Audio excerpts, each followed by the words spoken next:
You need to hear this if you're a reggae fan. Two legends, two different honors. Let's dive in.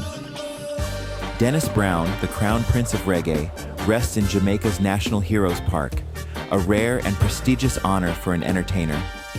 His funeral drew over 10,000 mourners, showing just how deeply he shaped Jamaican music and culture. Even Prime Minister P.J. Patterson said Brown deserved national recognition. But Bob Marley, the king of reggae, tells a different story.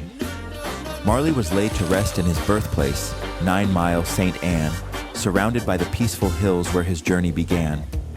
By his side, his red Gibson Les Paul guitar, a Bible, and a sprig of ganja, symbols of his faith, music, and legacy. Today, Marley's mausoleum isn't just a resting place. It's a global pilgrimage site where fans connect with his spirit. Two icons, two legacies. One immortalized as a national treasure, the other celebrated at the heart of his roots. So, what do you think? Should Bob Marley have been buried in National Heroes Park, or was keeping him in 9 Mile the right choice? Let me know in the comments.